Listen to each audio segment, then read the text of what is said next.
Saunders thinks we should have 2 breaks instead of 1. Oh, yes. Good. I think 2 breaks. 3 breaks? 4. I'll go 4.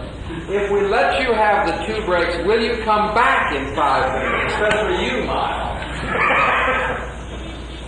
Sure. Yes. 2 5-minute breaks instead of 1 10-minute break. Yeah. Well, be nicer. 2 6-minute breaks instead of 1 10-minute break, which always turns into 15. And where do you go?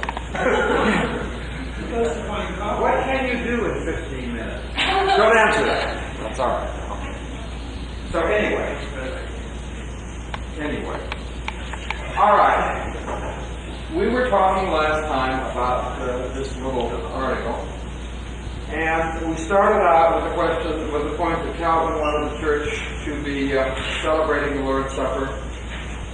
Well, as he used the word always, which really comes from this Acts passage, and with unerring accuracy, he points out the right scriptural texts. And we had talked about that, had we not? Acts 2. That's important. And then he pushes for discipline, right? And we had talked about that. And, of course, one of the famous texts there is 1 Corinthians 5, the whole chapter. That's kind of interesting. And I wanted to read something to you on that this morning. The Presbyterian Church, amazingly enough, almost 30 years ago, decided to wake up and smell the coffee and tell its people that they should follow Calvin on this issue and have the Lord's Supper more often than 4 times a year. And a very eminent church historian by the name of James Hastings Nichols, I mentioned him before to you, wrote an article then about this idea of having communion every Sunday. And the article is called, "Is the New Service Reformed?" Kind of an interesting point. And then he goes ahead to say the following. A lot of Presbyterians were very shocked. A lot of Congregationalists and Baptists are shocked when one points out that Calvin, and even more important, the New Testament, suggests that you have the Lord's Supper more than 4 times a year. By the way, in the Reformed tradition, we call it the Lord's Supper. The Anglicans, Roman Catholics call it the Holy Eucharist. And various other things. Remember, Leonard Sweet. Do you all know who Leonard Sweet is? Leonard Sweet is the president of United Methodist Seminary in Dayton, Ohio. And he's a former student of mine. He's done so well, and he is now the 2nd largest Methodist church in the denomination. He has a great deal of oomph and power and so on. He asked Ted Keaton and Win Hudson, I guess Win Hudson was best man, and somebody else, I did his wedding, which we did at our house. And he asked for the Eucharist, and Hudson said, "I'm not going to do it." Keaton said, "I'm not going to do it." So I guess who was finally asked to do it, and I said in front of the startled group at the house, and I said, "Dr. Sweet has asked for the Eucharist, and I want him to know right off the bat that I don't do either Eucharist or windows." And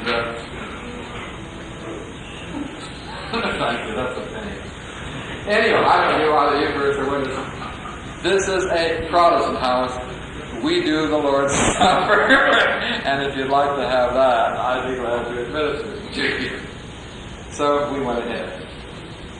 Anyway, Nichols, in this article, which appears in Theology Today, October 1964, that's a long time ago.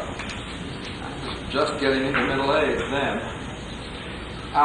Comments on the new proposed Presbyterian order, which has taken effect long since and has been changed many times, Again, but he says, perhaps the most startling feature of the service for the Lord's Day to most readers is its recommendation that Holy Communion be a part of every Lord's Day service. The prevailing custom in American Reformed churches is probably a quarterly communion. Minister and people are so used to a preaching service without communion as the weekly norm that most would be surprised to learn that our preaching order is in origin and structure what the Roman Catholics call a dry mass. That is no liquid. In this sense, the new service makes explicit the original conception and restores the Calvinistic unity of word and sacrament for the regular service. But then, he adds another point. Now, this is something to think about. I don't know what the answer, Moon River, I don't know what the answer to this is. He goes on to say, but this proposed restoration of the regular association of word and sacrament is set forth in this service in a highly unreformed way. What do you think he might mean by that? Highly unreformed way. What was lacking in the new Presbyterian service? Now, I'll tell you. What? Well, confession of sin, that's part of what we're talking about. That's not bad. You're struggling along. B-. It is done without reference to the equally reformed insistence as to the integrity of worship and witness, and in such a way as to threaten the reformed doctrine of the Lord's Supper. Calvin would have been much more concerned to have denominational guidelines on preparation and qualification for communion. That is explaining to people what it means. You know, he said, I believe in this document, that it was really okay with him if they only had it once a month, since people didn't know what they were doing and it was going to take time to explain. And so it's important, I think, to have time to explain how should you prepare for it, what are the qualifications for communion. Have to raise questions such as nurture, instruction, and discipline. And that's more important than just the verbal formulations of the prayer. And then he says this, the deepest motive, in fact, for the famed Calvinistic discipline was not ethical, but the concern to maintain the approach of the Lord's Supper as one of repentance, reverence, and holy awe. A.W.E., this is a very deeply meaningful service. Repentance, reverence, and holy awe. Of all this, there is hardly a trace remaining in the new service. It is notorious that instruction in sacramental doctrine is generally inadequate among us in communicants' classes and more widely. The bulk of the people in many of our congregations are what would have been called catechumens in the early church.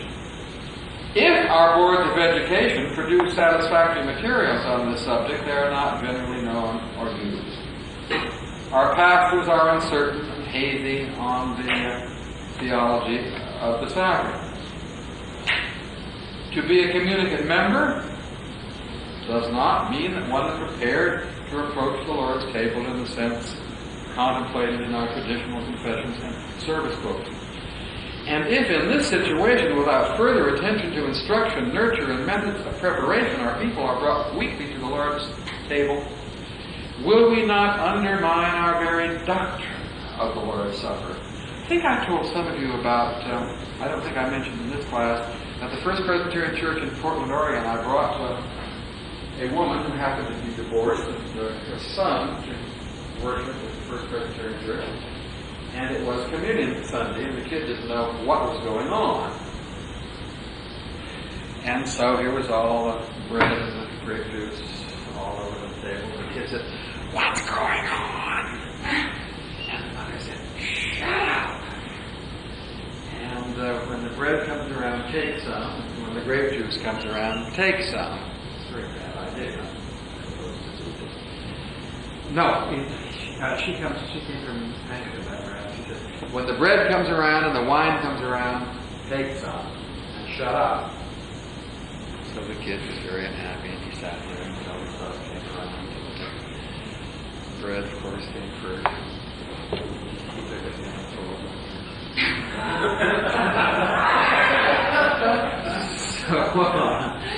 And then the wine came, and he took a slug of that, and it was a very loud voice in the First Presbyterian Church of Brunswick said, "This ain't wine, it's grape juice."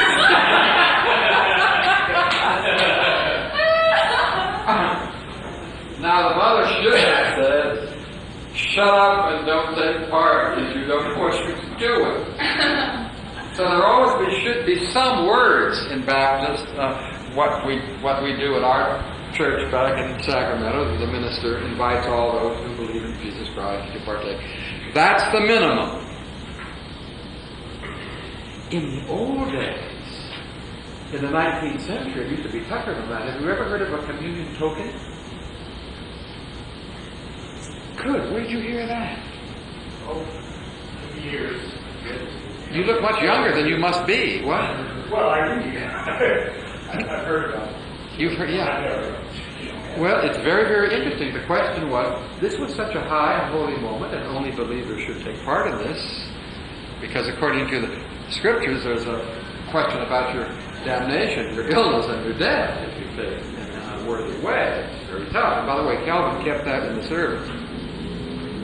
We just keep the happy part in our service, and so on. And so, what they did, if you found out that you were going to be out of town on Communion Sunday, the session of the church, what do you call it, Baptist circles, the elders, the board of what? Board of deacons, and whatever it is in Congregationalism, would give you a token. And when you arrived at a church where you were not known, so they would not contribute to your ill health or death or stupidity or ignorance or the defamation of the Lord's table, you would show this token in the other church and they would let you take it. And then at the latter part of the 19th century, we came to the interesting conclusion that everybody in America was Christian. Fascinating idea, but we need this. Interesting point. So, just to give the Lord's Supper every week without explaining what it means or the holiness of it all implies, he says, at most a merely memorialist view. Whereas for Calvin, there's a lot more involved there. You participate in the substance of the body and blood of Jesus Christ. Did you know that for Calvin? Not for Ulrich Zwingli. Yes. You said tokens. Backtrack a second. Yeah. Was this something that happened in America? Yeah, this was I don't know the origin of this, but I know it was done in America in the 19th century. Was it also done in Europe? I assume so, but I don't really know. So I can't. Does anybody know? Pardon? I think I saw one once. Where? There was an old Just say after quoting from the article says, in Calvinism, the proper, reverent, and frequent administration of the Lord's Supper and its protection from profanation are the central motives of the church discipline. So the reason for Calvinist discipline was not, as is often supposed, to be discovered in the premises of ethical or scriptural legalism, but in the sense of the holy and in reverence for the sacraments. as the meeting of Christ and his people, and of the people as one body in Christ. Later on in the course, we will indicate how Calvin thought that one participated in the substance of the body and blood of Christ. It's not the same as the Lutherans, it's not the same as the Roman Catholics, but this is not the place to get into that. Do you have any comments or questions about the whole discipline business? Charles? Yeah. What was the moral climate of the church? It seems to be more inclined, as Wagner says, what the church is purification. The moral climate in Geneva was terrible. I mean, I haven't personally experienced anything like it before moving back to California. Like the church of Corinth, for instance. That's right. Like the church what? Like the Church of Corinth. The moral climate in Geneva was really awful. Everybody admits that. It's just simply terrible. What's terrible for that day, or terrible for Terrible for that day. By today's standards, also terrible? Oh, yeah. Oh, Yeah. that's pretty good. Although that's getting... I don't know. Very good point. But really bad. And so Calvin simply didn't wanted to maintain a sense of holy awe, that the supper not be profane. And see, in our worship, I think this is very, very important. Most liturgical scholars, including John Scobie, who's a good liturgical scholar. I brought his book today. He's a good Calvinist in terms of worship. Did you know that? Very good Calvinist in terms of worship. And I hope I brought his book today. Since I didn't know. Yes. This is being reprinted. Worship in the Free Churches by John Scobie. And it's very Calvinistic, as we shall see, as we work. It's very well done. Done in a good writing style, with a nice sense of humor. Remarkable for a Swede. And now he and I always kid one another with this wonderful joke at this time of day. And you know the old joke, he would reverse the line, what is dumber than a dumb Dane? You know the answer to that? What do you think? No, smart Swede. You see, but you can put it the other way too. What's dumber than a dumb Swede? And the answer is a smart Dane. So the Danes and the Swedes always have fun rather. It doesn't mean anything. Please don't report me somewhere for not being PC, because I don't mean I'm very fond of John. And it's a very good book. And you should ask him what the latest report is on when this book is coming out again. I think Judson Press or somebody's going to do it again. And if they do, I think it would be a good book for you Baptists to have. June. It's coming out in June? Yeah. Don't put any of the jokes down in the writing. You got that? Otherwise you're dead. Don't put that down either. I'm just overwhelmed with this desire, even in reading. Force it. That was up to the state. And if the state didn't feel like following him on this issue, remember he got kicked out in 1538. He got booted. So don't ever say that he, ever put anybody to death, or he ever did this. But he was pushing for this, but not only because of that, but also because of the New Testament situation. If you look at the New Testament situation and the situation of the early church, here is this tiny little minority in a very hostile world. And it maintained itself. Now, some of you, maybe Kenneth could tell us something about the situation in Burma. I'm sure it's not always easy to be a Christian there. And it hasn't always been easy to be a Christian in China either, and elsewhere. And so, you had to have a strong sense of coherence, or the church was going to die. And Also, Geneva was in a very precarious situation. This land jutting out into Catholic France, always in danger of invasion and so on. The Roman Catholic Dukes of Savoy nearby, and the Catholic parts of Switzerland nearby. It was a very dangerous kind of situation. But again, it was much like the New Testament situation in the sense that Christians found themselves in great danger. Don't think that that couldn't happen in this country, the way things are going.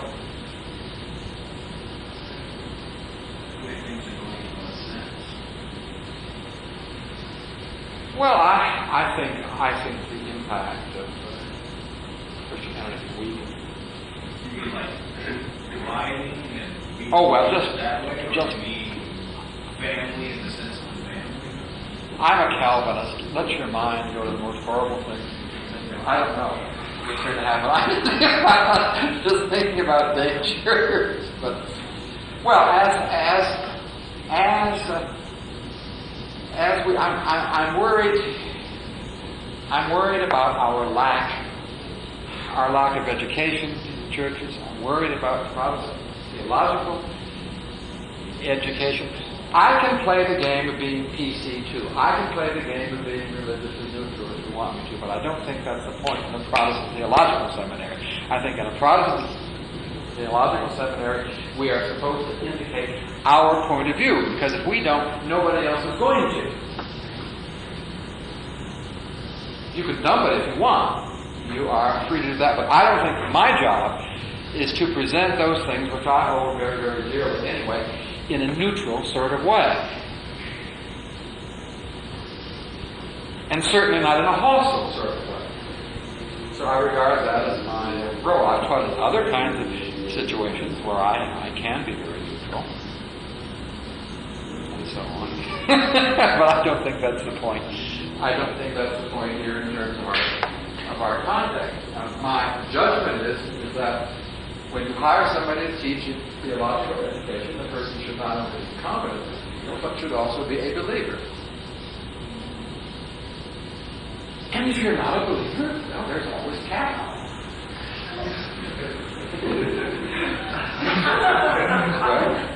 UCLA.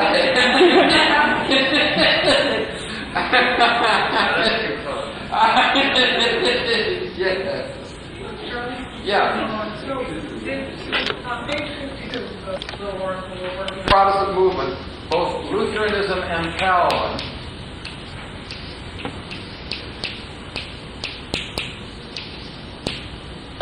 do you know what the noti ecclesiae are? Marks of the church, yes. Marks of the church. This will be on your test. For Calvin and for Luther, what are the marks of the church? That is, how do you know where there is a church where you can safely go? Yeah. Where the word is preached and sacrament ministered properly? That's very good. A minus. There's one thing you left out. That's very good. No, not for Calvin. For some Reformed people. Yes.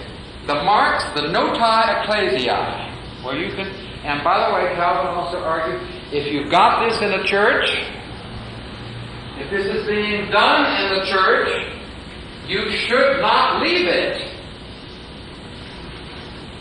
There may be naughty things going on that you don't like, but of course no one expects perfection in this life. All right, the noti ecclesiae for both Luther and Calvin, where the word is rightly preached and heard. But very good, Lynn. That's very good. Lynn was in the Luther course, and we must have gone over it then. Where the word is rightly preached and heard. Calvin. It's also Luther. That's the first of the noti ecclesiae. And the second one is where the sacraments, and how many are there for the Protestant Reformers? 2 years. Because, pardon? What did you say?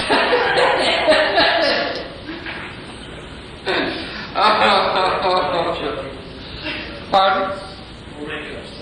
Oh. Good. Where the word is rightly preached and heard, and where the sacraments are properly administered. And for Calvin, these are the two marks of the church. In some Reformed thinkers, one of the many problems with this course, it's not just the fact that I'm teaching it, but one of the problems with this course is that Calvin, in some ways, looms bigger than he really was. There were other Reformed leaders too. Important. And some of them, and some of their churches, added a third mark of the church, which was, okay, now. You just were a little too soon, say it now. Discipline. That's right. Calvin was a good enough of a theologian not to make discipline a mark of the church, because then the very existence of the church would depend upon human moral fidelity, which is very dangerous. He's right. He's usually terribly smart. Terribly smart cookie. But in some Reformed churches, and we'll see this later, you've got discipline as a third mark of the church. But for Calvin and for Luther, these two. Everybody got that? That will be on the test. Kenneth will see to it. Two. But later on, I will indicate some of the Reformed churches where you had three, and then you will know them too. And we can prove, I think, what I'm trying to say, because Lynn had asked us to turn to page 51. I forgot what your question was. Did I deal with it? Please make more enthusiasm. You said next week you would get into page 52. Oh, yes, right. All right. At the bottom, the last paragraph of page 51, Lynn has it, and she's going to read it with diaphragmatic breathing, so everyone hears it and is moved by it. Ready? Yes. Okay. In fact, I can't wait. Okay, good. Having been considered that the church cannot retain its true condition without observing this ordinance. All right, wait a minute. A church cannot retain its true condition without observing. That doesn't say a church cannot retain its very existence without this evidence. So I think that proves the point here, huh? So yeah. Yes, thank you. Thank you. Bless you, my child.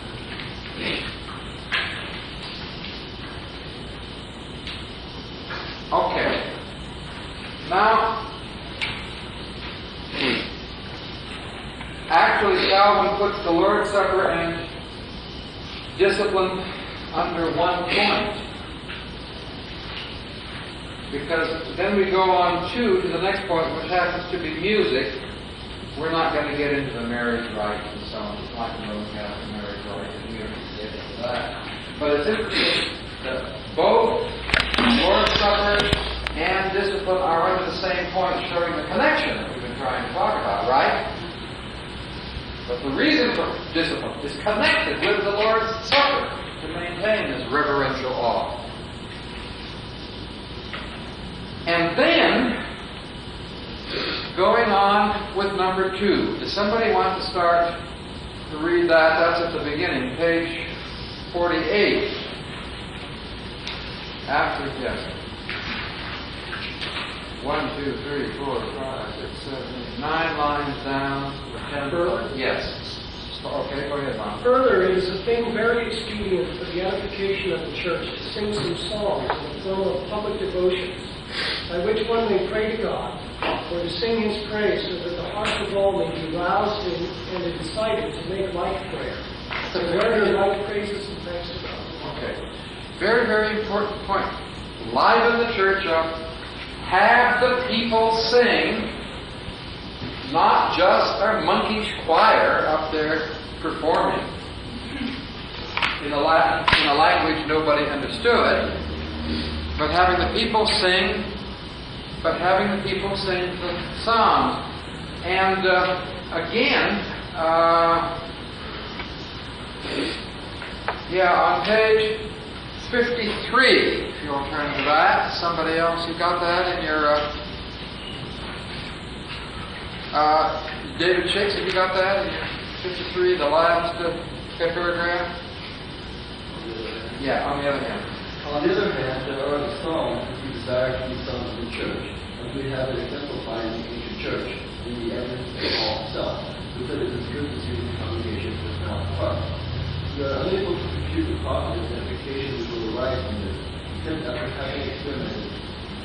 Certainly as things are, the prayers of the people are so full that we ought to be ashamed of the day. I think that's a wonderful thing. And some of our churches are full. At the church that I attend now, there's fairly early in the service, they like to sing some gospel hymns, and that livens people up. Then later in the service, the choir can do Bach. It's a nice all the way, so everybody gets some kind, and I hope we will keep all of them. I don't want to give up Bach for the gospel song. I don't want to give up Bach and just do a performance. But it's a nice idea because the churches are so cool. But if you get people to sing and participate in that way, things, that's very important. Keep on going.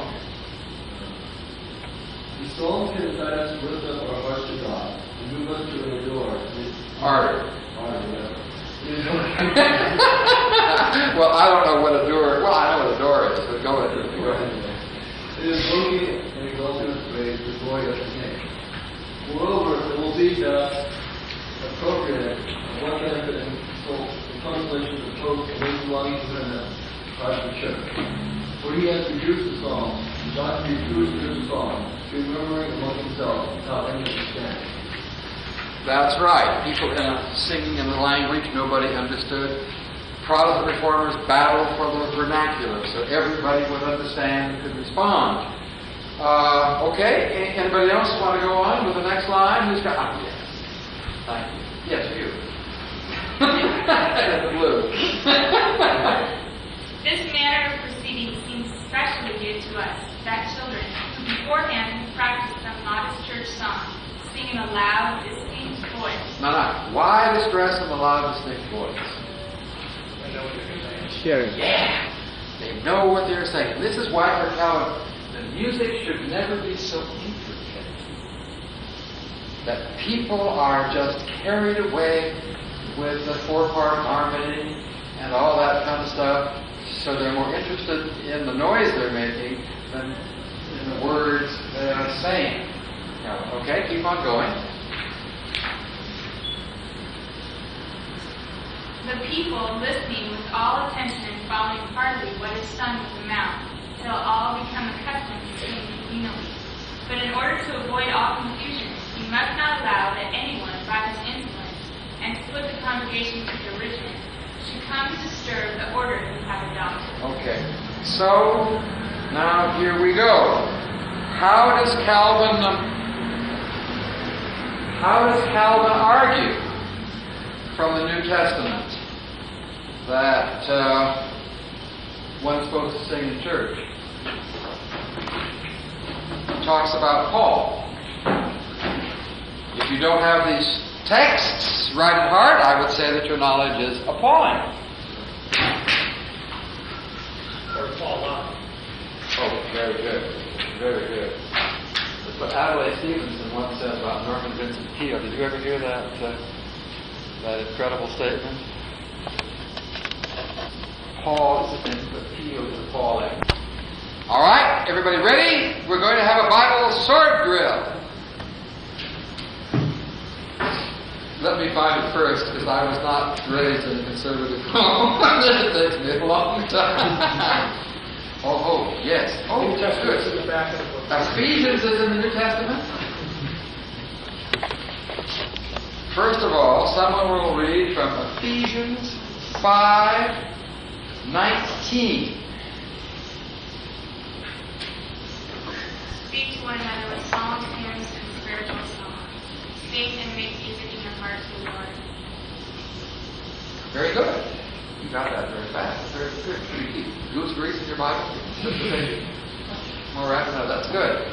All right, so that's one text. And the other text, does Colossians come before or after Ephesians? All right, thank you. Then in Colossians 3:16. Now that's 3:16. That's an easy one to remember. Will somebody read that?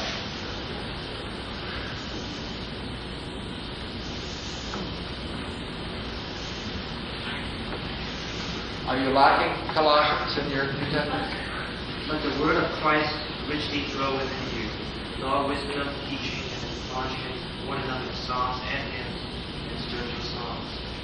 Sing with thankfulness in your hearts to God. All right, now the question is, in view of these passages, which Ulrich Zwingli also knew, why did Ulrich Zwingli not allow singing in the churches?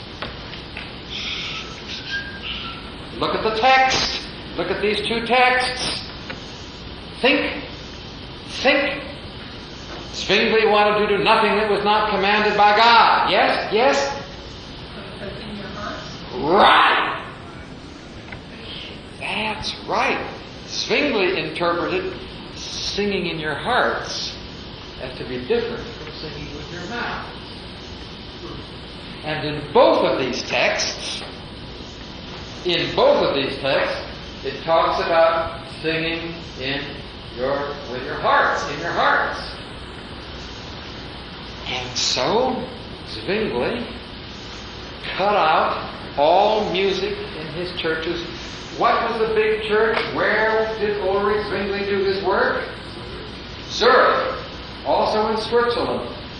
The Reformed faith has two starting points. First of all, in Zurich, under Ulrich Zwingli. Wow, there goes my bridge. Zurich, Zwingli. In German-speaking Switzerland. And then later on comes Calvin in French-speaking Switzerland. And Calvin overshadowed Zwingli. But as our friend right directly across from me pointed out, that meant that later on there had to be some getting together between Zurich and Geneva, and that, my friend, is a reason for Bullinger and Calvin getting together. Okay, so the astonishing thing about all this is that did anybody bring a copy of Jane Dempsey Douglas' book? I forgot. Pardon? Mickey did. Her book. Mickey, how wonderful. Mickey, will you turn to pages 87 and 88 and read what Jane Dempsey Douglas has to say about music?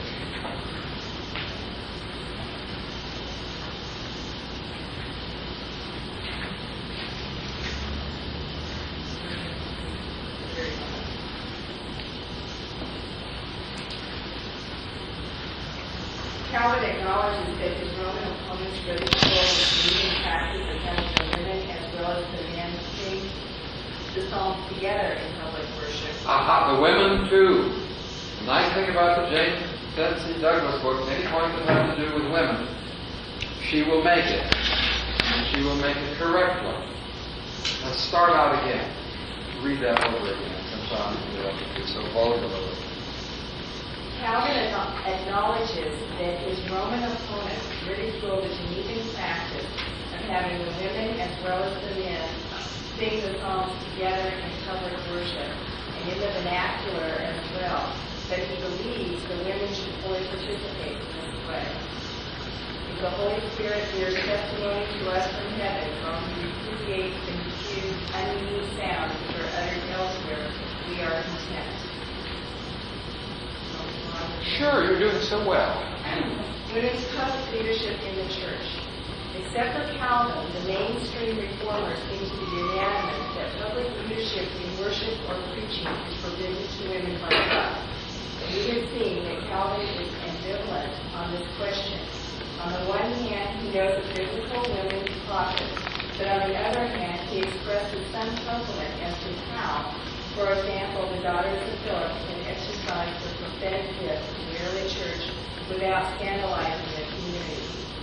He thought they might have prophesied privately.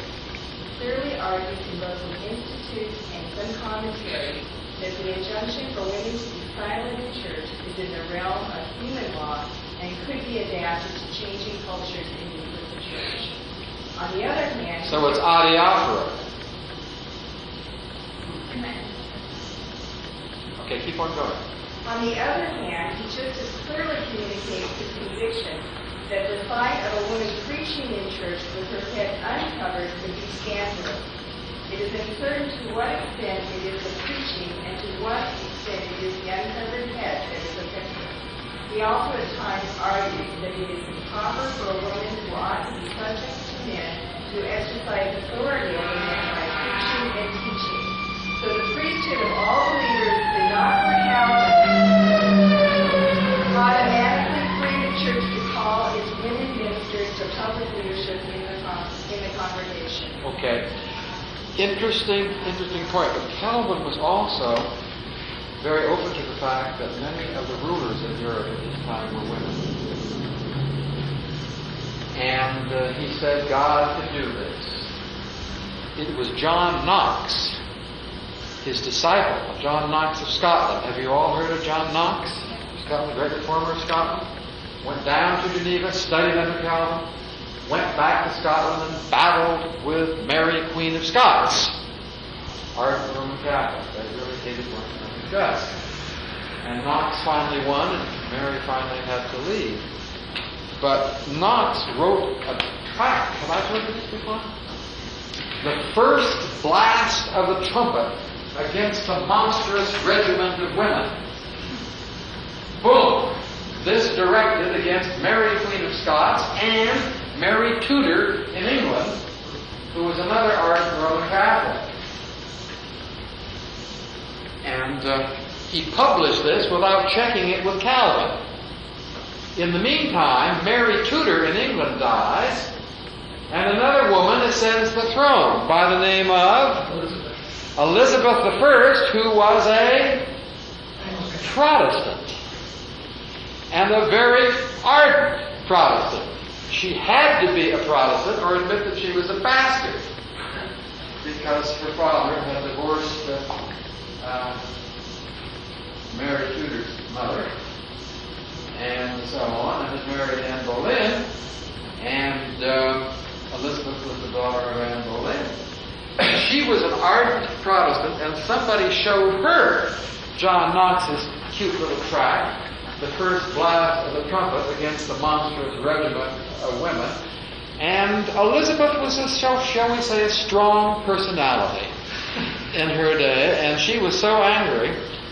And this embarrassed Calvin, who wrote to some of Elizabeth's advisors that he had had nothing to do with this, as he hadn't. But there were many, many royal women running around who were in favor of reform, including the sister of Francis I of France, and her daughter, Jean d'Albret. And so Calvin did not want to offend these powerful Protestant women, and he didn't. He was quite open to that. Okay, we were talking about music. Ulrich Zwingli, however, had another point of view.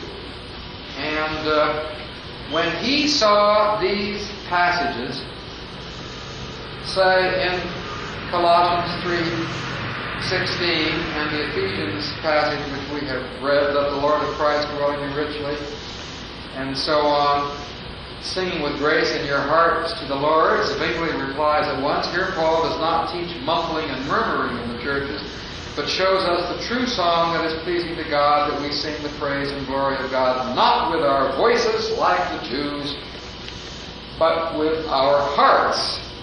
Paul says, with our hearts, and no audible musical interpretation can be laid upon the text as it stands. Yet, What about the immensity of Old Testament evidence for the use of music in worship? May not one rest a case for church music on that? Ulrich Zwingli replies again, nowhere was this Jewish singing instituted by God. The Jews did lots of things, some of them naughty. It doesn't mean just because they did it, it was pleasing to God. Very tough line. He was the most radical. Zwingli was the most radical of all the major Protestant reformers. We will not do anything in our worship unless it is commanded by God. Calvin thought this was ridiculous. Obviously, they sang a song with their voices as well as with their hearts. But nevertheless, that was Ulrich Zwingli's point of view. Zwingli was not objecting to music per se. Karlstadt, whom Luther hated, didn't like instrumental music because he thought it was too worldly. But Zwingli's point is that God had not commanded a musical worship, and had certainly not commanded church choirs. So in Zurich, all the organs were dismantled, and all the choirs were disbanded, and there was no public singing at all.